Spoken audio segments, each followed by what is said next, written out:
Assalamualaikum dan salam Sarawakku sayang. Buletin UKAS edisi malam 13 Julai 2021 bersama saya Fidai Hanan Sahni. Berita utama, keputusan Sarawak untuk beralih ke fasa kedua Pelan Pemulihan Negara PPN dilakukan secara profesional oleh Majlis Keselamatan Negara MKN. Timbalan Ketua Menteri Sarawak Dato' Ahmad Douglas Ugahambas memberitahu keputusan itu tidak dilakukan dengan sewenang-wenangnya dan bukan keputusan yang tergesa-gesa. Keputusan itu adalah tertaluk kepada whether we can meet the requirement, the three threshold. Number one, the number of cases per 100,000. Number two, the capacity of our medical facilities. Number three, the percentage of the qualified Sarawakian that has been vaccinated. In both cases, in all the three cases, kita layak. There is, in term of number, kita pun layak. In term of bed, in term of the medical facilities, kita pun telah dinilai supaya kita juga memenuhi syarat itu. Dan dari segi vaksinasi, as you have noticed, kita telah dapat 27%. Nilai ambang cuma memerlukan 10%. Beliau menjelas demikian semasa sidang media selepas melakukan lawatan ke Pusat Pemberian Vaksin PPV Outreach Klinik Kesihatan Braang Bayur Padawan pada Selasa. Sementara itu, dalam sidang media sama, Dato' Ahmad Douglas Ugahambas yang juga pengerusi Jawatan Kuasa Pengurusan Bencana Negeri JPBN Sarawak memberitahu program pemberian vaksin pasukan Mobile Outreach Daerah Kecil Padawan telah berjaya menyuntik sebanyak 6,232 dos vaksin COVID-19 kepada penerima setakat Isnin. Ujarnya, beliau amat berpuas hati dengan kejayaan tersebut dan turut gembira dengan respons orang ramai di situ terhadap seruan kerajaan. Dari 8,067 yang berdaftar, 4,982 ataupun 61.82% telah dapat dos 1 dan penerima dos 2 adalah 1,245, 15.43%. Maknanya 6,232 telah di-vaccinated. Dalam pada itu, katanya Sarawak telah melakukan yang terbaik dengan merekod kumulatif lebih 2 juta dos suntikan setakat Isnin. Justru beliau berharap dengan pencapaian tersebut, Sarawak dapat mencapai sasaran untuk memberi vaksin kepada seluruh penduduk di negeri ini menjelang akhir Ogos.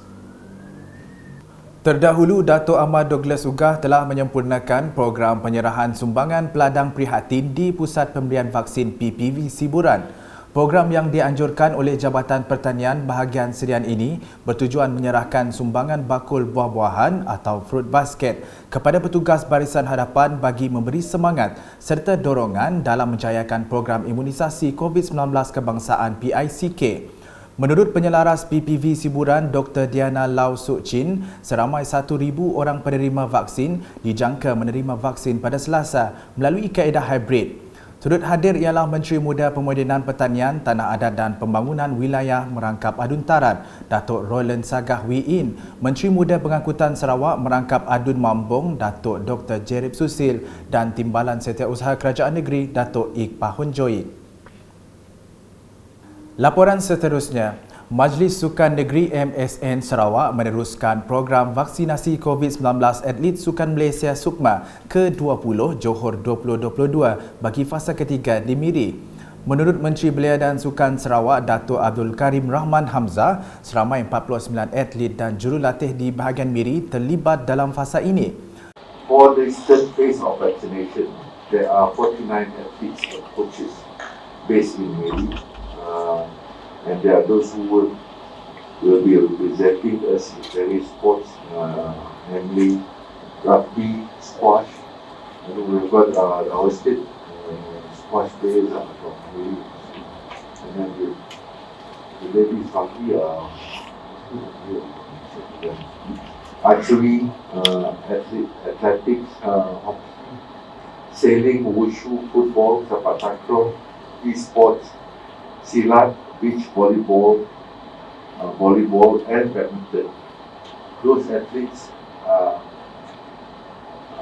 based in These are the ones that we are getting them to be vaccinated. Beliau berkata demikian dalam sidang media program vaksinasi COVID-19 atlet Sukan Malaysia Sukma ke-20 Johor 2022 bahagian Miri di Universiti Kertin Malaysia pada Selasa.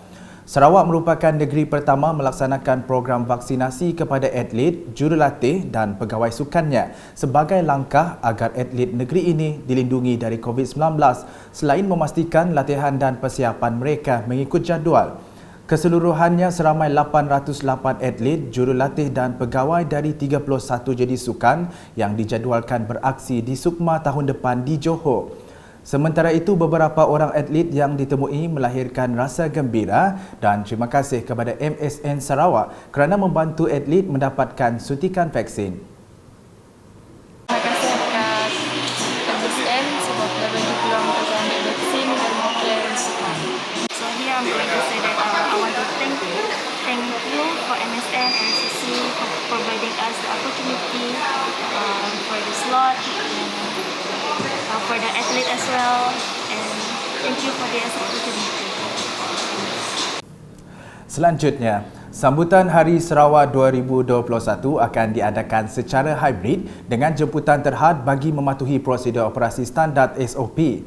Menteri Kerajaan Tempatan dan Perumahan Datuk Seri Dr. Sim Kui Hian berkata, sambutan kali ini diadakan di Dewan Undangan Negeri Dun Petrajaya yang akan dihadiri tuan yang terutama yang di-Pertua Negeri Sarawak, Tun Pehin Sri Abdul Taib Mahmud dan Toh Puan Datuk Patinggi Ragat Kurdi Taib. Turut hadir nanti Ketua Menteri Datuk Patinggi Dr. Abang Abdul Rahman Zohari, Tun Datuk Abang Openg serta isteri, Datuk Ahmad Jumaani dan Menteri Kabinet Sarawak. The theme for Sarawak Day celebration this year is Sarawak Gemilang untuk semua. Sarawak Gemilang untuk semua, to acknowledge that this year the Sarawak Day, the success of Sarawak, the fighting spirit of Sarawak, the Sarawak solidarity, especially in the last 1 year of COVID-19, is because of every Sarawakian come together, play their role, do their part, and that's why we can have at least the freedom of Fasa 2 starting tomorrow. And that spirit is very much back to the earlier days of how our forefathers, our previous leaders, fighting for Sarawak. And so that spirit of fighting for Sarawak, doing something for Sarawak, sacrificing for Sarawak is still carried on until today, which is as seen in the last 15 months that Sarawak can fight the COVID-19 together.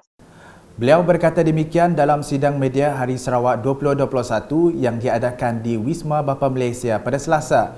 Katanya sambutan Hari Sarawak 2021 juga akan disiarkan secara langsung di TV Sarawak pada jam 8.15 malam dan di Facebook dan YouTube Unit Komunikasi Awam Sarawak UKAS serta Radio FM RTM Sarawak. Mengulas mengenai aktiviti yang akan diadakan pada hari tersebut, Datuk Seri Dr. Sim menjelaskan Lembaga Multimedia Sarawak akan menganjurkan pertandingan TikTok dan pelancaran lagu Sarawak Gemilang ciptaan anak tempatan Alvin Wee. For Sarawak days, apart from the one formal events, Sarawak Multimedia Authority has also organized a TikTok competitions, so that those that because we cannot have a big celebration, we cannot have a lot of physical celebration, and hopefully that our young people are very creative, and then they can join in, participate, and contribute to the inspiration of being a Sarawakian, and that which one of the country as on Sarawak's Day. And the highlight, the grand finale of the Sarawak Day is just a new song called Sarawak Gemilang. Sarawak Gemilang. And so that is consistent with our team, which is Sarawak Gemilang untuk semua.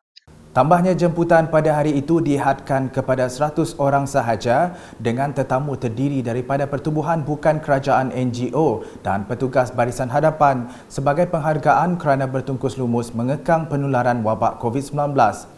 Dalam pada itu, beliau turut meminta rakyat Sarawak mengibarkan bendera Sarawak pada 22 Julai nanti bagi menghormati hari bersejarah tersebut.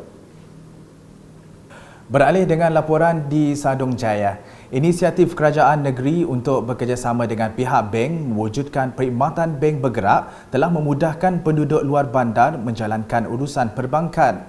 Menurut Adun Sadong Jaya Aidil Lariwo, penduduk di kawasannya tidak ketinggalan menerima manfaat tersebut yang juga telah sekian lama dinantikan. Yang memang ditunggu-tunggu lah oleh sidak kawasan penduduk kawasan luar bandar tu lah. Luar bandar tu untuk memudahkan sidak ia mengambil duit, terutamanya di kalangan masyarakat setempat yang ada menerima macam dak BKSA sampai dah semua ya. Sebelum tu sidak ia banyak pergi ke BSN di Kuching nun berbaris panjang, jadi susah sidak ia belanja nak pergi ke bandar lagi dah berapa dah belanja pergi.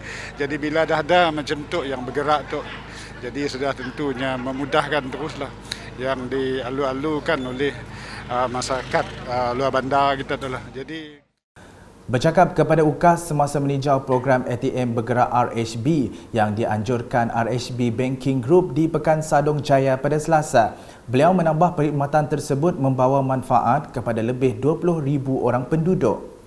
Ada 20,000 lah. Ya, 20,000. Nangnya ada ada sidak yang biasa mula online banking. Tapi ya terhad kepada biak-biak muda aja, yang golongan yang tua-tua ya mungkinnya si biasa ni, jadinya lebih sesuai, lebih senang maki yang macam tu lah, yang bank bergerak macam tu lah. Hadir sama Timbalan Setiausaha Kerajaan Sarawak Datuk Seri Muhammad Abu Bakar Marzuki. Sementara itu, Ketua Kampung Sadong Jaya Laut Ramani Tobek ketika ditemui merakamkan penghargaan dan terima kasih kepada Aidil dan juga pihak bank di atas usaha membawa perkhidmatan tersebut kepada penduduk kampung. Mengucap ribuan terima kasih kepada keprihatinan RHB dan juga YB Aidil kita atas sentiasa mencari permasalahan rakyat dengan adanya RHB Bank di situ. Sekurang-kurangnya pergerakan orang kampung kita siklah terlalu jauh supaya penularan gejala pandemik COVID itu dapat diputus dengan segera. Ya, harapan kita benarlah selain daripadanya mengatasi permasalahan orang-orang kita situ. Ya, terima kasihlah kepada semua yang telah bergelumus untuk menjayakan program itu agar RHB Bank tu sentiasa ada bersama kita di Sadong Jaya tu. Pelanggan pertama perkhidmatan ATM bergerak itu, Nur Iqmal Ismail dari Kampung Pendam Hulu pula, berharap perkhidmatan tersebut dapat diadakan sekurang-kurangnya sebulan sekali. Tambahnya, sebelum ini mereka terpaksa pergi ke kawasan lain untuk urusan perbankan, terutamanya melibatkan pengeluaran simpanan. Sebelum tu kami orang pergi ke Mutuang lah menucuk duit. Bila nak datang di situ, kerja mereka mudah. Bila nak menucuk duit. First ambil di kampung Impun lah. Sebelum tu, pergi jauh, pergi Mutuang menucuk duit. Banyak-banyak terima kasih lah untuk kerajaan menyedia kerja tu memudahkan kami orang menucuk duit bila ada emergency senang. Minta benda tu datang sebulan sekali lah. Sekian edisi malam bersama saya Fidai Hanan Sahni dan kru penerbitan. Berita lebih lanjut boleh didapati di semua platform media sosial UKAS termasuk portal ukas.sarawak.gov.my dan pastikan anda subscribe UKAS Channel di YouTube. Salam UKAS.